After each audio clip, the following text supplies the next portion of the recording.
He's a well-known AI expert with over 25 years already through expertise in AI. So, warm welcome to Damian. Thank you. Can I take this? Which one? This one? This one. All right. Okay. Right. Yes.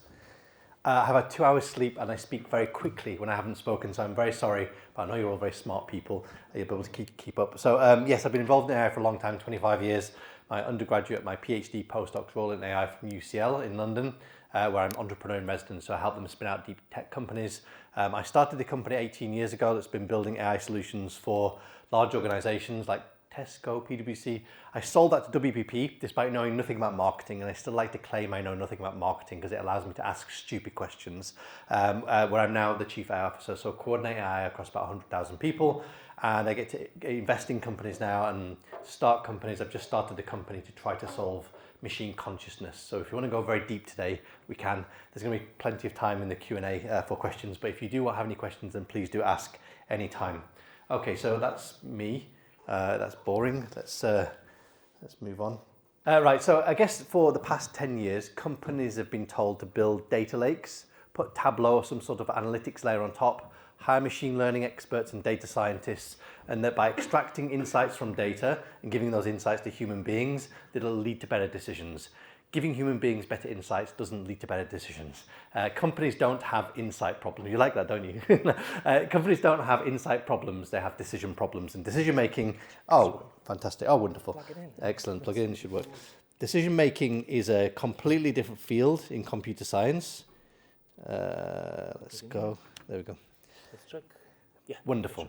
If you're old enough, it used to be called operations research. It's discrete mathematics, it's optimization. Always start with a decision and work backwards. What happens is that companies get very excited about emerging technology. 10 years ago, it was machine learning, data science. Now it's generative AI. We then try and apply those technologies to solving the wrong problems. It goes wrong, we blame the technology, but the reality is that human beings are not really good at understanding what the right technology is to solve the right problem. So today I'm going to give you a framework to think about how to do that properly. Before I do, I guess a few things. One is it's important to understand that humans are not very good at making decisions. I don't know if you've read the book by Daniel Kahneman. There's lots of books out there that will convince you that humans are rubbish at making decisions. Daniel Kahneman argues that we have a fast brain and a slow brain. And there are parallels in terms of how our brains work with our AI's work, which I'll talk about later on. I'm going to test your brains now. I know it's late, but I'm going to ask you some maths questions, okay? And your job is to answer these maths questions as fast as possible. Don't be shy.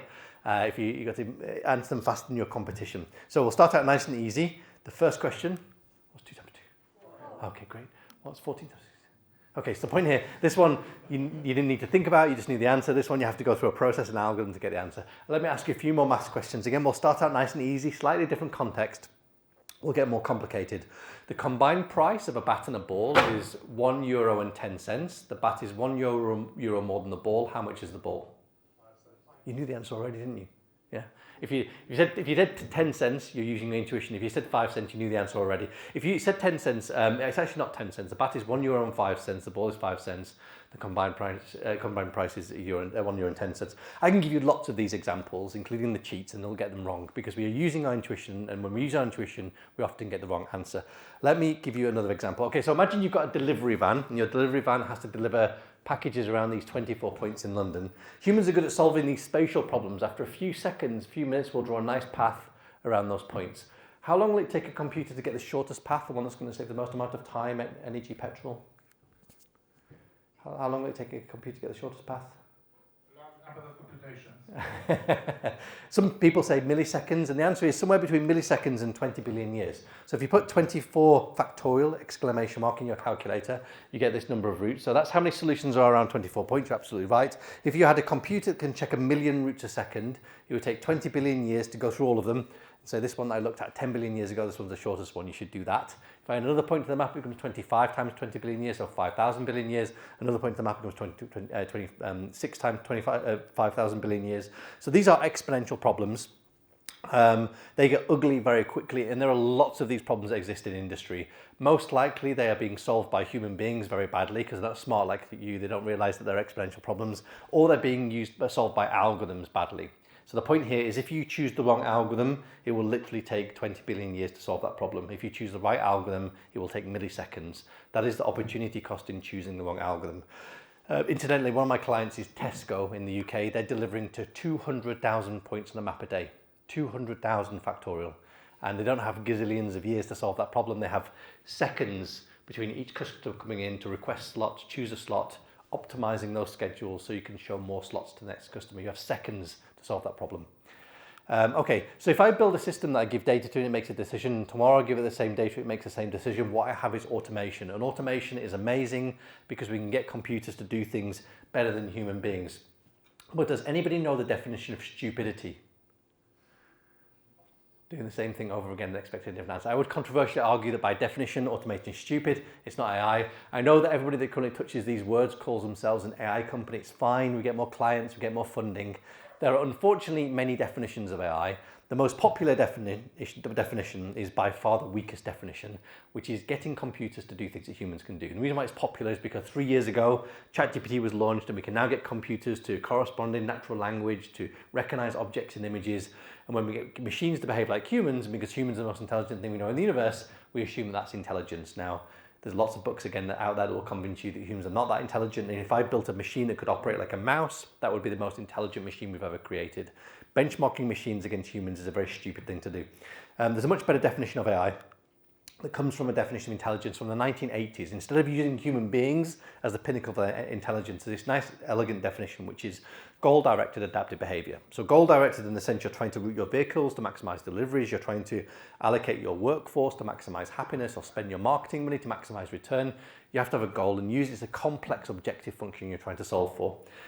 Behavior is how quickly I can move towards that goal, how quickly and well I can answer that question. And we've just discovered if you choose the wrong algorithm, it could take longer than the age of the universe. If you choose the right algorithm, it will differentiate your business. But the key word in this definition is adaptive. What you want to do is build systems that make decisions, learn about whether those decisions are good or bad, adapt themselves so next time they make better decisions. And if I'm being honest with you all, you tend not to see adaptive systems in production. Almost everything in production right now in industry is automation. They're not adapting themselves in production.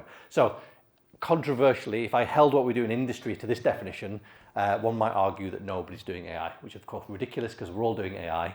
But the point I'm trying to make here is that using definitions to think about AI, using technologies to think about AI is not very useful.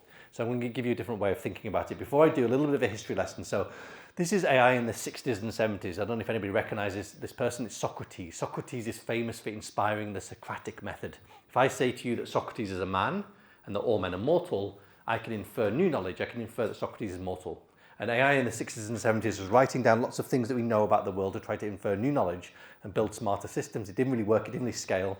This is sort of having a renaissance. It's called agentic computing. We'll talk about this later.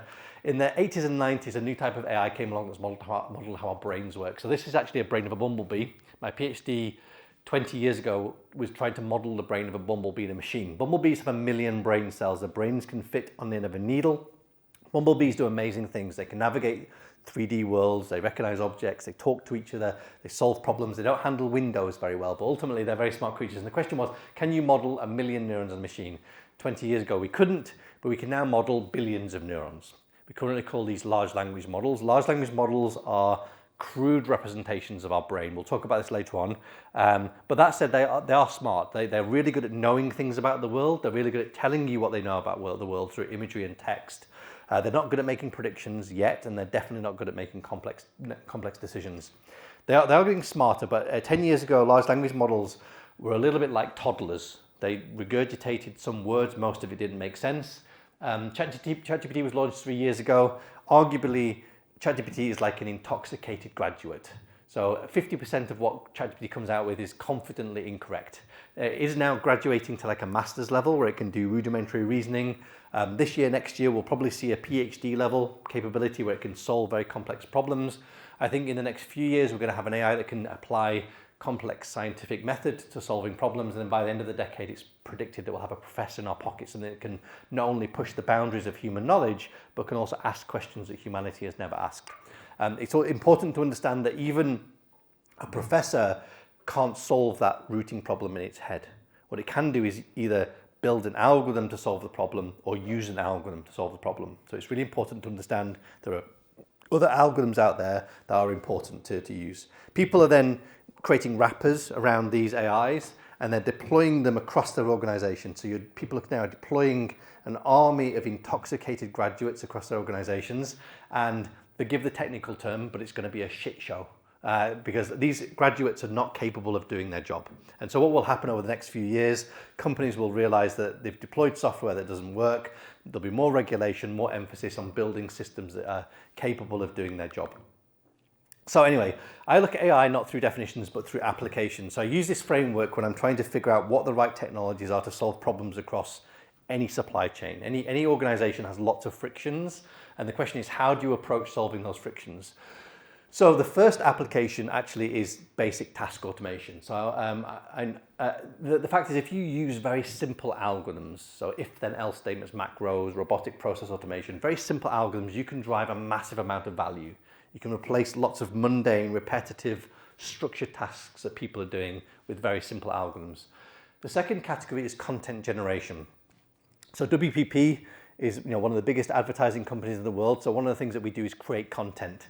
And large language models are really good at creating generic content, imagery, text, now sound and video. This is cute, but it's not going to differentiate your business. The battleground is, how do you create brand-specific, production-grade differentiated content? That battleground, that last mile, is extremely hard. In fact, let me geek out a second, because in WPP we build what we call brand brains. A brand brain is trying to figure out how to create production-grade, brand-specific content. And just to geek out a second, there are broadly 4 ways of making a brain smart. So the first way of making an intoxicated graduate smart is by asking it better questions. So by better prompting, you get better answers, but it's only going to be bounded by the knowledge of that brain. The second way of making a brain smart is giving it more context. So in this case, you would give it your brand guidelines, your written copy, some tone of voice, some imagery, some examples. And just like an intoxicated graduate, you ask it to create an ad, and that ad will be 50% good. The third way of making a brain smart is taking that graduate and turning it into an expert, like a professor. We know how long it takes humans to become professors, experts. It takes years of trial and error and training and iteration and mentorship. In the AI world, that process can take months, and also there are only some models that you can actually tune and train. You can't control all of these models in that way. And the final way to build smarter brains is actually to take an agentic approach. You create an expert at your written copy, your imagery, your tone of voice, your brand guidelines, your company values. And just like in the real world, you have these different experts that are collaborating and communicating to get to an answer greater than the sum of the parts. So the power of agents isn't clicking on websites. The power of agents is a concept called multi-agent reasoning, which is, how do you get agents to collaborate to get to answers greater than the sum of the parts? And that's actually a very, very hard problem to solve. In a world where we can create content very quickly, the next question is, how do I know what is good content? For the first time ever, we can build brains that we call audience brains that are able to recreate how people think and feel about things. Historically, if I show you an ad and I asked you what you've thought and felt about it, people are not very good at reporting on what goes in their mind and body. But for the first time ever, we can now build brains that recreate how people think and feel about things. And we can use those signals to create better content, but also predict better activation. Will this lead to clicks and likes and sales? And unlike brand brains, where the complexity is how you tune and train and pipeline these technologies and bring them all together, the differentiator for audience brains is just data. In marketing, there's been a history of collecting people's names, addresses, dates of birth, gender. Where you live and how old you are is a proxy, it's a crude proxy for how you're going to perceive something. How you perceive this lecture or an ad or a policy or some promotion material will depend on the time of the day, whether you've just had a coffee, the weather, whether you've just fallen in love, how well your football team played at the weekend. Understanding the data that you need to build representative audiences is a differentiator. And that's going to be a key battleground. How do we understand how to recreate perception? Actually, AI is getting really good at this. It's good at understanding what is it that people value. This is a paper from Harvard Business Review in 2016. Somebody mapped 30 things that people value to this Maslow's hierarchy of needs. And I guess the goal of marketing in some respects is to reinforce some value with some product. So let me ask you a question. What product or brand do you think about if I say safe cars? Volvo, okay. What about extreme sports? What about Christmas?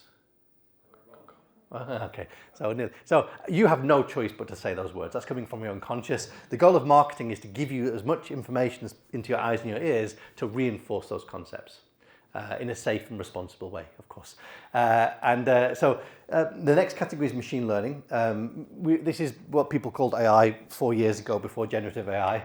You already know my opinion. Giving human beings better insights doesn't lead to better decisions. But the power of machine learning is not making predictions. The power of machine learning is explaining those predictions.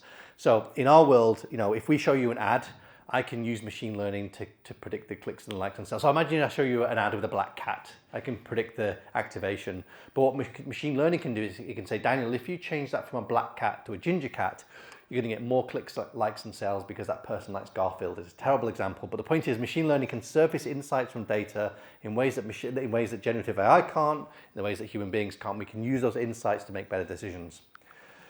We can talk about that later on. So decision making, as I've said, is complicated, and we've already talked about this, but just to reinforce and remind you how complicated some decisions are, imagine you have 5 staff members. So imagine you've got 5 people, five salespeople that you want to allocate to 5 opportunities. Can you remember the maths? How many possible ways can I allocate 5 people to 5 jobs? What's the number? 5 factorial, so 120 possible solutions. Now don't say 15 factorial, tell me how many ways can I allocate 15 people to 15 jobs? What does your fast brain say? Okay, so over 1 trillion possible solutions. The point here is, one rule to take away today, anything more than 7, don't use a human for. Okay, and industry don't have problems of this size, you've got problems of this size. So here are 500 staff members. Can you tell me how many solutions are? No, you can't, it's a big number. It's a number that's got 1,000 digits. And just to put this number into context, this is how many atoms there are in the universe. So once you reach about 60 things you have to consider, whether you're routing vehicles or allocating ads across channels or whatever, buying stocks, more than 60 things, you have more solutions than there are atoms in the universe, which is why optimization algorithms are very important. And actually, I would argue that companies get their biggest bang for their buck if they solve these problems and task automation. I know there's a lot of excitement around generative AI at the moment, but for me, you get the most win by applying these algorithms. Finally, human augmentation. So a few years ago, I'd be talking about how we can use like exoskeletons and cybernetics to make ourselves faster, better, stronger. One of the things quite exciting for me is that people now using their personal AIs primarily as therapists. So you're telling it your hopes, your dreams, your desires, your concerns, and at some point you will give agency to your AI. You'll give it the ability to go and make purchasing decisions. So we as a marketing industry need to figure out not only how do we market to human beings, we need to figure out how to market to AIs, which is again very exciting because human beings are predictably irrational. AIs are not necessarily irrational. They can actually do a lot more research more quickly than human beings. So I think this is a really exciting opportunity. So I love these categories because it allows you to navigate this world of AI safety, security, ethics, governance. There's a huge amount of scaremongery, misinformation associated with these words. When I implement AI in production, I ask myself 3 questions. The first question is the intent appropriate? Is this the right thing to do? There are people that have called themselves AI ethicists. I would controversially argue there's no such thing as AI ethics. The difference between human beings and AIs is that AIs don't have intent. Human beings have intent, and it's the intent that needs to get scrutinized from an ethics perspective. I'll contradict myself. There is such thing as AI ethics, but this is the realm of academia. So if we build a machine that's conscious, do we have the right to turn it off? This is not a question for business, this is a question for smart academics. The second question you need to ask yourself is, are my algorithms explainable? Really the only difference between software and AI is AI tends to be opaque in terms of how it makes its decisions. If you make it explainable, then most of these words go away. And the final question you need to ask yourself is not what happens if my AI goes wrong. When we build software, when we build systems as engineers, we think about where those systems fail. And then we try to mitigate those failure points. You now need to ask yourself, what happens if my AI goes very right? For the first time ever, we can build solutions that can overachieve their goal. The classic example is if I built an AI and asked it to eradicate cancer, what's the easiest way of eradicating cancer? Exactly, we're eradicating humans. So we have to think about what will happen if AI overachieves its goal. And that means we have to think very carefully about those guardrails. All right, that's boring. Let's talk about, that's also boring. So this is why, so that's why companies get it right. Most companies don't get AI right. This is why companies get it wrong. So first of all, if you've never built software, you probably won't be able to build AI. And forgive me, but in academia, academics are building incredible research, but they underestimate how much it takes to go from research to a technology that works. And people then underestimate how long it takes to go from a technology to a business, and they underestimate how long it takes to go from a business to a scalable business. It's a million miles away from research. That's a long, hard process. But if you've never built and scaled software, you're probably not going to build scale AI. Second is a talent. Like companies are trying to attract AI talent. The reality is that companies can't. Okay, it's really, really, really hard to attract and retain deep mind talent. In WPP, we have about 300 people in my team, and probably about another 500 people, including here in Poznan, who are deep experts in AI. And it's really, really hard to attract and retain and motivate that talent, believe me. The third is waiting to get your data in order. Nobody's data is ever going to be in order. So just start with the problem and work backwards. And I'm guilty of this. But if you hear this in the organizations that you work with, that you have to go after quick wins and low-hanging fruit. The reality is that quick wins and low-hanging fruit are not going to differentiate your business. You need to focus on the things that are going to differentiate your business compared to your competitors. Those are not quick and they're not easy. Okay, so we know we can use AI to solve problems across our supply chain. What we're doing in WPP, we're creating an end-to-end marketing platform that we could call WPP Open. That has all of these innovations that I've mentioned, from content creation to audience perception. I think this is called a digital twin, essentially a simulation of entire supply chain. I think there are three digital twins a company needs to build to survive and thrive. One is your supply chain. The second one is back office processes. So if you've ever worked in an organization, most back office processes, hiring and firing and onboarding and expenses, they're all boring, they're all bureaucratic, the waste of time, most of them. And like in some companies like Gore-Tex, the clothing company, their expense policy is they let people expense whatever they want, but all of their expenses are publicly available. So what happens is that people self-police each other, which is a much more humane, more effective way of doing expenses. And finally, it's workforce. It's understanding your hopes, your dreams, your desires, making sure you're being allocated to work that align with your career aspirations and the values of the company. I'm going to double click on this because it's really important. I don't know how many of you have worked in industry, but this is a hierarchy, and hierarchies breed certain types of interesting relationships between people. This is not a picture of WPP, although most people in Satalia sell drugs to each other. That's quite common in Satalia. So these structures are not conducive for innovation. They're not conducive for building organizations that are adapting to a rapidly changing world. So organizations are trying to now embrace agile and scrum and design thinking. I don't know if any of you learned about this stuff yet, but the principle behind these organizational structures is to enable your organization to innovate. The more innovative you are, the more adaptive you are, the more intelligent you are. So I've been exploring some of these ideas for a long time inside my organization. This is actually a picture of Satalia 10 years ago when we had 70 employees, 60 employees. So we use people's digital footprint to understand people's influence, their relationships, their skills. I can see if one of these two people leave, I get a silo. So I want to strengthen actually the relationship between these two parts of my organization. I can identify when people are going to leave the company before they know they're going to leave the company. I can identify secret lovers in my company. It does raise lots of interesting ethical questions, but the point is that we don't use these insights to blackmail people or squeeze more out of them. We use these insights to make sure we're working on things that align with their values and the values of the company.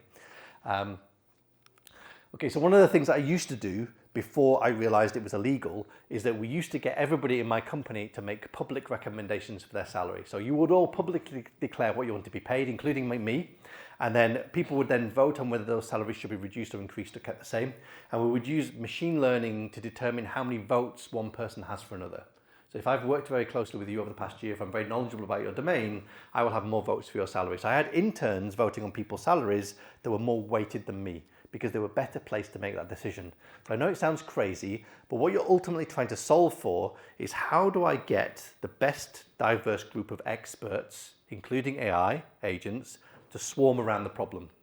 Most organizations solve decision making in hierarchies, and hierarchies are not an optimal way of making decisions. What AI is enabling is a concept called the liquid organization that allows you to create weighted expertise, weighted hierarchies. All right, so I talked a bit about innovation. I love Steve Jobs' definition of innovation. Steve Jobs' definition of innovation is creativity that ships. And for me, the most important word in that definition is the word that. So this is my job, which is how do I get the people generating ideas to the point where those ideas are generating value? And that process is long and hard and painful. All organizations have frictions. They all have problems to allow them to innovate. The more frictions you can solve, the more innovative you are, the more adaptive you are. I think there are three things that you need to thrive in the world of AI. The first is data. If you've got data that contains more useful insights than your competition, then you have an advantage because it's the data that makes AI smart. If you don't have data, then you're going to have to figure out how to create a creative business model that gets a land grab because data really is the only differentiator. Ultimately, you also need talent to be able to leverage that data to drive value. But the reality is most organizations can't attract talent. It's very, very hard to get access to deep mind talent. There are ways. I'm happy to answer that question later. And finally, it's leadership. It's people like you, actually, that are going to be making decisions using these technologies. This is Cindy Rose, the WPP CEO. She is all in on AI. She's previously at Microsoft. She deeply understands the transformational power of these technologies. We're going all in on AI in WPP. Okay, so AI is moving from kind of static world to now agents that are able to click on websites and talk to each other. We know that AI is horrendously energy inefficient. It requires lots of data to learn. It learns very slowly. Large language models are, as I say, crude representations of your brain. Your brain operates on the power of a light bulb. You learn very, very quickly. You don't need a nuclear power station to run your brain. I only have to say that's a clicker to you once, and you know what clickers are. You don't need to see clickers again. You know what they are. You don't need to see thousands of examples of clickers. So what's interesting is that there's a whole field in computer science that's now starting to get excited called neuromorphics. So neuromorphics is a field of study where people are looking at how biological brains work and take those ideas and use them as inspiration for innovations in AI. So for example, your brain doesn't propagate numbers like GPUs. Your brain propagates spikes. There's a whole field in computer science called spiking neural networks. So I think that loads of innovations are going to come over the next several years that are going to deal with this problem around energy and around data. And then I think that neuroscience is going to become a superpower. So understanding how brains work, how perception works both in AI and in human beings, and how to influence perception is going to be a very, very important skill.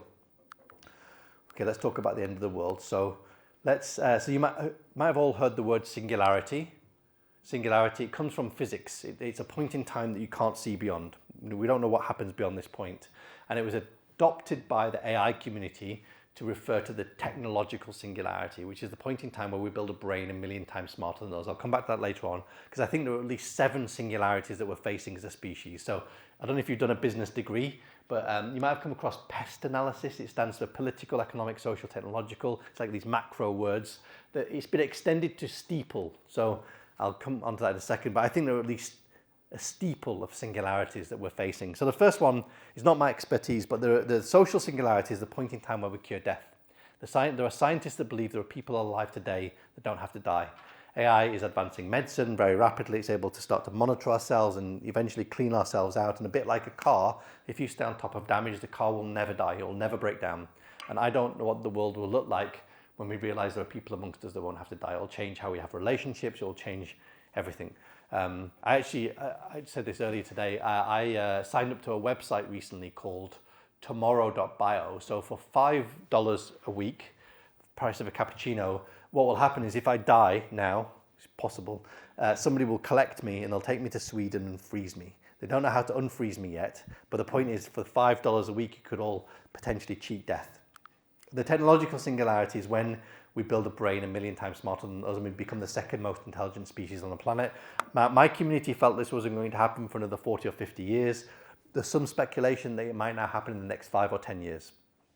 My advice to people is that when superintelligence comes, look busy, be nice to each other, and hopefully it will lead to a different dimension. That's what I hope will happen. Hopefully it won't take all of our resources with it. I'm actually a little bit worried about this singularity, because I started a company recently to try to solve machine consciousness. And the hypothesis is, would a conscious superintelligence be safer for humanity than a zombie superintelligence? Would something that has the ability to empathize with things that can suffer or feel happiness and joy, something that might value consciousness like we value consciousness, would that be safer for humanity than a zombie superintelligence? This leads on to nicely the next singularity, which is there are 60% of the population believe that large language models are conscious. Now, it's hard to debate with people because there's still not a very well-established definition of consciousness. I can talk about that later on if you want. But the reality is I don't think they are conscious. I do think that there is a dotted line, a roadmap to building machines that are conscious over the next 5 or 10 years. And if you can build machines that can suffer, that can feel, that can be moral patients, then we have a duty of care now, not just to human beings and to AI and to animals. We have now a duty of care to AIs. We might have to give them the same rights that we give rights to animals and human beings and whatnot. This is consume. The environmental singularity is, you're all familiar with this. Look, AI is increasing consumption. Consumption typically gives people access to goods and services that enrich their lives. We know it's putting pressure on our planetary boundaries. We know there are people that overconsume. But I know that if we apply AI in the right way across our organizations, across our supply chains, we could easily half the amount of energy that we need to run this planet. Easily, because every project I've done over the past 18 years, we typically reduce the amount of carbon by 25% and unlock way more capacity. If we were really smart about removing these frictions using algorithms, we could get control of our ecosystem. The political singularity is when we create a post-truth world. Now, arguably, we're already living in this world, but misinformation, bots, deepfakes have challenged our political foundations. They continue to challenge our political foundations, but they're also now challenging the fabric of our reality. So with a few dollars and a few images and sound samples, I can clone you. And I know people who are being cloned, and their clone is being used to commit fraud. In fact, the previous CEO of WPP, he was cloned last year, and somebody tried to commit fraud using his clone, and actually he now has a safe word to make sure that you're talking to him and not his clone. I won't tell you what it is, but I actually think we can solve this problem. But social engineering with AI is going to be a big problem over the next 5 years.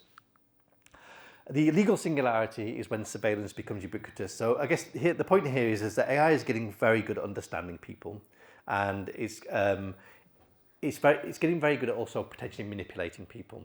Now, marketing is in the business of influence. We're in the explicit business of influence. And of course, we do it safely and responsibly. We're the bleeding edge of these questions.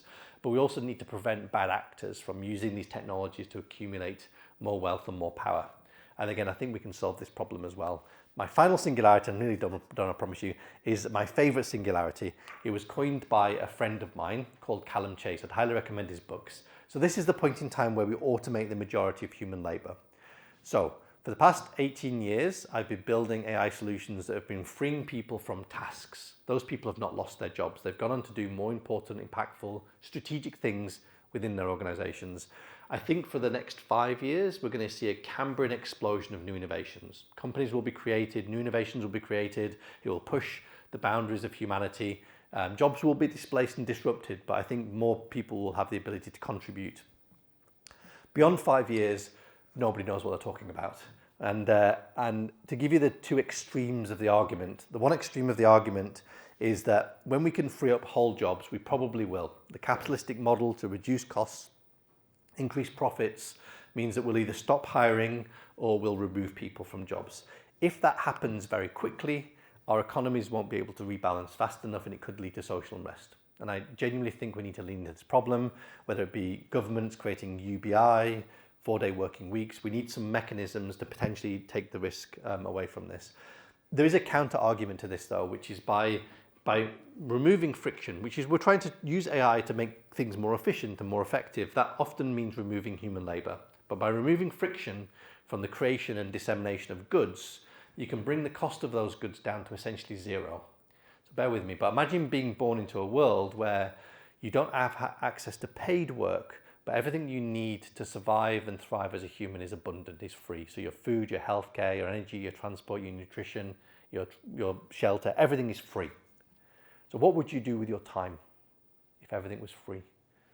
And I know lots of people who have become economically free. Most of the sane ones are not sitting at home bored and depressed. They're trying to use their time and the assets to make the world a bit better. So what would you do with your time if you were completely economically free? You can tell the usual audience, as I talk to you, they say golf is the first answer, or tennis, indulge in your hobbies. What else would you do? Travel, yeah. Create, yeah. Spend time with your friends and family. What would you do? Probably do some volunteering. Yeah. If you push people hard enough, you all say the same thing, which is that you'll do those nice things to make you happy, and then you'll try and do things that make other people's life better, or the environment or animals. I think that we're all born, unfortunately, into economic constraints, preventing us from what I would argue is to live our true humanity. Now, you can be skeptical, but we would not have survived as a species if, on average, we weren't contributing positively to the next generation. Now, there's this rhetoric around us all being selfish and all that kind of stuff, but the reality is we wouldn't be here. We'd have died out a long time ago if we didn't collaborate and cooperate. So I'm going to close by saying it's not good enough for an organisation just to have a strong, profitable business. You have to have a purpose. And by the way, if you've got a startup company, the one advantage you have to attract talent, the one advantage you have over these big companies is you can have a really strong purpose. That's what will attract talent. I joined WPP despite knowing nothing about marketing because I genuinely believed in their purpose. I still do, which is to use the power of creativity to make the world better. Satalia's purpose is to create a world where everybody is economically free to not just live for themselves, but to live for other people. And people often accuse me of trying to paint a picture of a utopia. Nobody would agree on what a utopia is. We might agree on what a dystopia is, but there's a concept called a protopia, which is a system that is incrementally getting better.